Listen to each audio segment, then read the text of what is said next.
ప్రాజెక్టులను అడ్డుకోవడంపై జాతీయ స్థాయిలో చర్చ జరగాలన్నారు మంత్రి హరీష్ రావు. కొందరి వ్యక్తిగత ప్రయోజనాల వల్ల ప్రజలకు ఇబ్బందులు వస్తున్నాయన్నారు. రైతులు ప్రత్యామ్నాయ పంటలపై ఫోకస్ పెట్టాలన్నారు మంత్రి.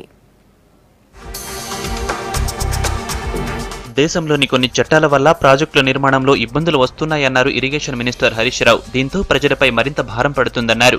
రాజకీయ కారణాలతో నీటి ప్రాజెక్టులను అడ్డుకుంటున్న వారిపై సామాజికంగా ఒత్తిడి తీసుకురావాలన్నారు. ప్రజల భాగస్వామ్యంతో మిషన్ కాకతీయ విజయవంతంగా నిర్వహిస్తున్నామన్నారు హరీష్. బేగంపేట్ హరిత ప్లాజాలో జల సంరక్షణ, సామాజిక బాధ్యత అంశంపై జరిగిన రౌండ్ టేబుల్ సమావేశంలో పాల్గొన్నారు మంత్రి.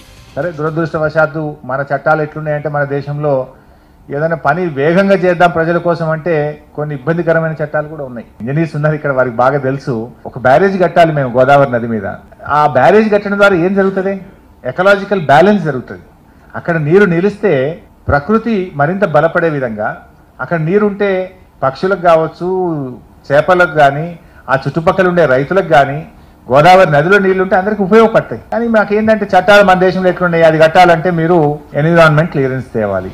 వర్షాల వల్ల చెరువులోకి నీళ్లు రావడంతో 3వ విడత మిషన్ కాకతీయలో ఫీడర్ల మీద దృష్టి పెడతామన్నారు హరీష్. రాష్ట్ర అవసరాలకు మించి వరి పండించడంతో ఇబ్బందులు వస్తున్నాయన్నారు. వాణిజ్య పంటలపై రైతులు దృష్టి పెట్టాలన్నారు మంత్రి. రాను రాను ప్రజల్లో చూసినప్పుడు ఎక్కువ వరి సాగు వైపు ప్రజలు వెళ్తా ఉన్నారు.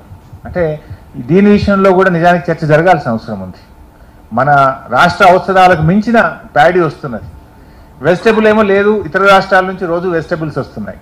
ఇతర రాష్ట్రాల నుంచి పెద్ద ఎత్తున మీట్ దిగుబడి చేసుకుంటా ఉన్నాం. అటువైపు కూడా ఈరోజు ఆలోచించాలి. ఈ సంవత్సరం మా రబీ ఎక్స్పెక్టేషన్ 30 లక్షల క్వింటాళ్ల ప్యాడీ వస్తుందని ఎక్స్పెక్ట్ చేస్తున్నాం. రబీ వాన నీటిని ఇంకుడు గుంతలు, బోర్లలోకి మళ్లించడం ద్వారా నీటి కొరతను అధిగమించవచ్చన్నారు water resource development corporation chairman V Prakash. పొలాల్లో వరద నీటిని కూడా బయటకు వెళ్లకుండా అక్కడే ఇంకేలా చేస్తే కరువు ఉండదని సూచించారు. రోడ్డు మీద పడ్డ వర్షపు చుక్క ప్రతిదీ డ్రైనేజ్ లో పడి అది ఫ్లడ్ వాటర్ గా పోవాల్సిందేనా? So road water harvesting techniques ఉన్నాయి. ఎక్కడ పడ్డ వర్షపు నీటిని అక్కడనే ఇంకించే విధంగా టెక్నాలజీ డెవలప్ అయింది. Earth is the biggest filter, earth is the biggest tank. Earth కంటే బెస్ట్ ఫిల్టర్ లేదు, ఎర్త్ కంటే భూమి కంటే మంచి ట్యాంక్ లేదు. 1000 కోట్ల లీటర్ల నీటిని ఒక దగ్గర నుంచి లోపలికి పంపి అక్విఫర్స్ లో ఫిల్ చేయొచ్చు. ఎర్త్ సైన్స్ డెవలప్ అయింది, టెక్నాలజీ డెవలప్ అయింది. So reinventing new methods from the soil of Telangana, the world requires it.